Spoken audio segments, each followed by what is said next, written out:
De retour dans l'Africa News, notre plateau est toujours au complet avec nous, notre invité et délégué du JICAM en France. Il s'agit de Jean-Marie Italé, puis nos éditorialistes, bien évidemment, Jean-François Kandji-Kambé et Malika Achari. On parlait de cette Afrique en deuxième partie, cette Afrique où il faut investir, le continent de l'avenir. Preuve en est avec le Premier ministre indien qui a entamé une tournée en Afrique. Il était d'ailleurs au Kenya, c'était ce 10 juillet. C'est un sujet qui nous a été réalisé par Oumou Kelsomba. Narendra Modi, le Premier ministre indien, a foulé pour la première fois le sol africain cette semaine dans le cadre d'une tournée économique. Le Mozambique, l'Afrique du Sud, la Tanzanie et le Kenya sont à l'honneur de cette visite. L'Inde étant le plus grand partenaire économique du Kenya, les deux pays ont paraphé des accords visant à approfondir la coopération dans le domaine des technologies de l'information, de l'industrie, des banques, du transport et de la logistique. L'Inde est le partenaire stratégique du Kenya. L'importance des flux commerciaux entre les deux pays montre que nous entretenons d'excellentes relations économiques et diplomatiques. Nous avons profité de la visite du Premier ministre pour parapher des accords dans le domaine des infrastructures, du commerce, de l'énergie, pour ne citer que cela. Les échanges commerciaux entre l'Inde et l'Afrique ont doublé en 7 ans. Ils sont passés de 30 milliards de dollars en 2008 à 72 milliards de dollars en 2015. Dans le cadre de son partenariat bilatéral entre l'Afrique, une enveloppe de 500 millions de dollars sera décaissée en faveur de la Tanzanie. Objectif, financer entre autres des projets d'approvisionnement en eau potable. Un accord relatif à l'exploitation du gisement de gaz naturel découvert dans le pays est aussi prévu par le gouvernement indien. L'Afrique est devenue un hub mondial par la diversité de ses ressources naturelles, par la qualité de ses ressources humaines. Il est aujourd'hui important pour l'Inde de nouer des partenariats économiques avec les États de ce continent. Nous entendons raffermir et pérenniser nos relations avec l'Afrique. Le continent africain est devenu cette dernière décennie une destination de prédilection des investisseurs asiatiques, notamment la Chine et l'Inde. En dépit des facteurs externes défavorables, les pays africains sont capables de s'adapter à la chute des cours des matières premières. Ils arrivent à générer une croissance économique pérenne et inclusive en diversifiant leur économie grâce aux nombreux partenariats sud-sud ou nord-sud signés avec les investisseurs. Je voudrais revenir avec vous, messieurs, sur le partenariat entre la Chine et l'Afrique. On a souvent dit que ce n'était pas un partenariat gagnant-gagnant, ce qui est plutôt logique puisqu'on a d'un côté l'une des premières puissances mondiales et de l'autre un continent qui a en son sein des pays particulièrement pauvres. Est-ce qu'avec l'Inde, Jean-François, cette question s'adresse à vous, est-ce qu'avec l'Inde, on rééquilibre un peu les rapports ? Je pense qu'on est en train de poursuivre un peu l'échange que nous avons eu tout à l'heure. Changer les termes de l'échange, ça dépend aussi beaucoup de nous. Par exemple, dans le reportage, il a été question des ressources, en tout cas des richesses de l'Afrique qui attirent les investisseurs et qui attirent notamment les grands États que sont l'Inde, la Chine, le Japon, s'agissant de l'Asie. Je ne vois pas pourquoi. Je me demande toujours plus exactement si on créer des conditions, on imposait des conditions qui soient favorables à nos États, qui soient favorables à nos populations, qui permettent aussi à ceux qui investissent d'en tirer le profit juste, est-ce que ces pays ne viendraient pas ? Alors que ce sont des pays qui sont émergents, qui ont besoin d'énergie, qui ont besoin de ressources, qui ont besoin dramatiquement, dans certaines mesures, de ressources, et qui viendraient de toute façon. C'est à l'Afrique de dire, aux États africains et aux gouvernants africains de dire ce sont nos ressources de développement et pas seulement pour nous de cette génération-ci, c'est aussi les ressources pour les générations futures. Donc s'agissant de l'Inde, je ne sais pas, je peux pas répondre à votre question, enfin je ne sais pas répondre à votre question. Je me demande d'ailleurs si les États africains ne seraient pas mieux inspirés, maintenant qu'il y a une concurrence dans le pôle asiatique pour venir vers l'Afrique, de jouer précisément sur cette concurrence entre les trois États que j'ai cités tout à l'heure pour raffermir la position des États africains, à la condition bien sûr que nos États s'entendent aussi. Monsieur Italé, est-ce qu'on peut parler d'un partenariat gagnant-gagnant avec l'Inde ? En tout cas, on l'espère. Alors, je pense que vous avez déjà apporté la réponse à la question. On espère que ce soit un partenariat gagnant-gagnant. Mais il est capital que l'Afrique, qui aujourd'hui bénéficie est en position de force, soit capable, et parce qu'elle est capable. Mais on ne comprend pas pourquoi ceux qui sont les négociateurs, en tout cas pour ce qui concerne les intérêts de l'Afrique, ne négocient pas en fonction des intérêts de l'Afrique avec le potentiel qui est avec la capacité qui leur appartient. Vous voyez, il y a l'Inde aujourd'hui, mais il y a la Chine aussi, il y a la Turquie, qui sont en train de transformer l'Afrique en une zone de manufacture. Ça coûte plus cher en Asie, ça coûte moins cher. Vous voyez un petit peu les usines de manufacture en Éthiopie. Vous voyez un petit peu ce que ça donne. On dit que ça crée beaucoup d'emplois. Mais il faut toujours aller creuser pour voir la qualité de l'emploi que ça crée. Est-ce que ça crée un emploi qui permet à l'Afrique de se développer et d'être moderne? Point d'interrogation. Donc quand vous posez donc cette question-là par rapport à l'Inde, il ne faut pas que l'Inde devienne reproduit, c'est-à-dire en gros on arrive dans un environnement où il y a la pauvreté qui s'installe, on se bat pour sortir de cette pauvreté avec la capacité, le potentiel, mais parce qu'on veut que ça coûte moins cher, on entretient cette pauvreté et on agrandit en quantité. C'est la qualité de l'emploi que l'Afrique recherche aujourd'hui pour se moderniser. L'Afrique a les moyens, a les capacités, et les hommes qui dirigent l'Afrique aujourd'hui, hommes comme femmes, privés ou publics, sont à la hauteur, donc ont les compétences nécessaires. Mais il y a un point d'interrogation. Pourquoi ils ne le font pas? Donc on en est là aujourd'hui.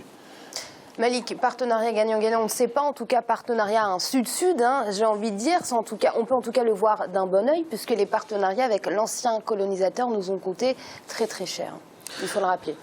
Beaucoup de pays colonisateurs pensaient venir comme ça, je dirais, comme des rois, c'est-à-dire, voilà, par la trame historique, voilà, chemin faisant, beaucoup de sociétés étrangères venaient s'installer et avaient beaucoup de privilèges.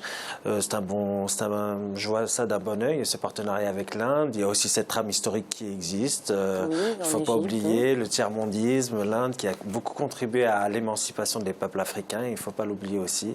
Je pense que c'est bien aussi pour l'Afrique.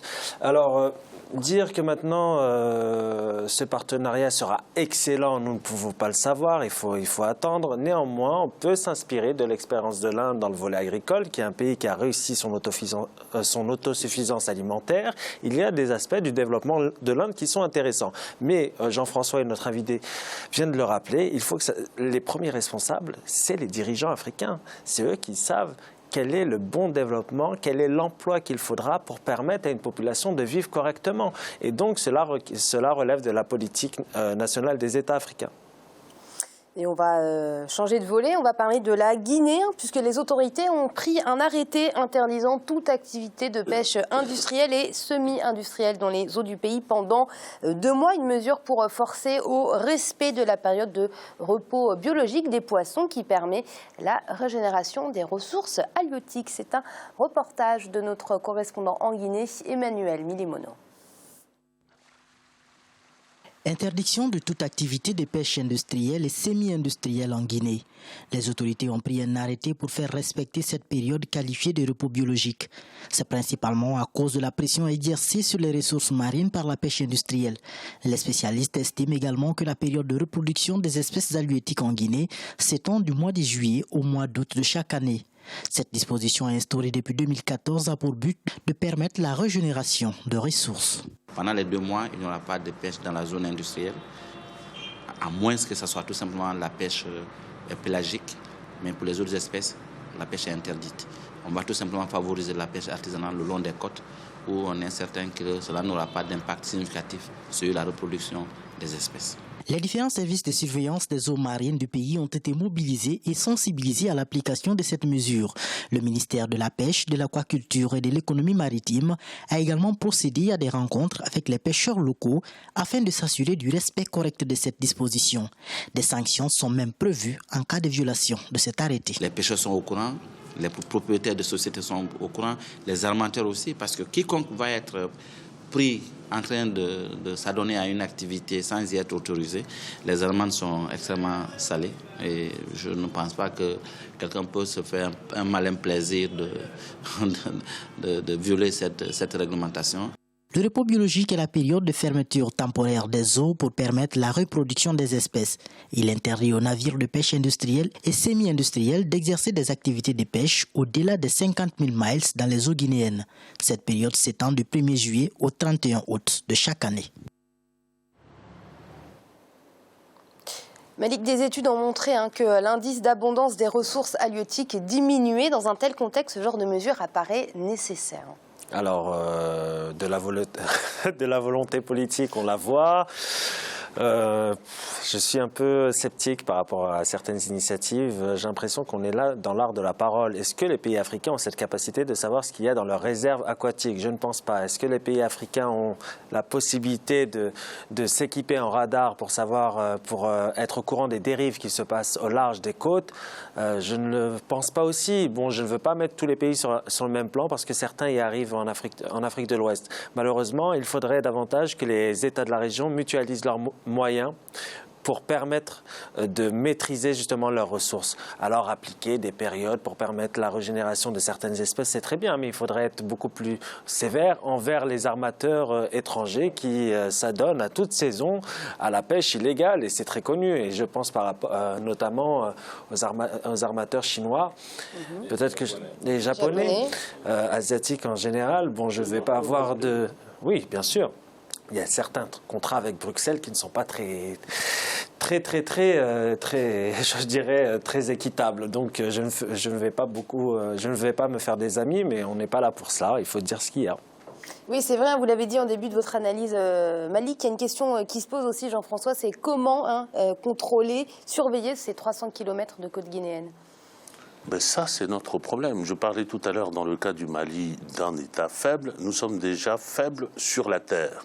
Nous sommes encore plus faibles sur la mer, alors que la mer, il y a une portion de la mer qui est censée être la poursuite de notre territoire et de notre souveraineté, et que par conséquent, les ressources qui y sont... Alors, si la question n'était pas aussi grave, on aurait à sourire de ce que Monsieur le ministre nous a dit tout à l'heure. On prend un arrêté, on va voir les petits pêcheurs qui ne sont même pas capables d'aller pêcher là, en eau profonde notamment. Tout cela concerne, nous n'avons pas les moyens, enfin la plupart de nos États n'ont pas les moyens de maîtriser leur espace maritime et donc de maîtriser, en tout cas de réprimer ou de prévenir la commission d'infractions dont nous savons que ces infractions viennent massivement de l'extérieur de l'Afrique, Asie, Europe. Et demain, je voudrais bien voir la discussion qui va s'engager entre ce ministre et quelqu'un de la commission de Bruxelles pour l'application des accords qui impliquent que l'Europe a le droit de pêche dans les eaux territoriales. Donc, bon, voilà. Merci Jean-François pour vos analyses. C'est moi qui vous remercie, Amira. Ravi de vous avoir revu. Et puis, bonsoir à nos téléspectateurs et tristes. Et merci à vous également, Malik. Merci Amira, ce fut un plaisir comme d'habitude. À très bientôt. Et merci à vous, Monsieur Talley. Je rappelle que vous êtes délégué du JICAM en France. Merci pour votre participation. Merci encore, Amira.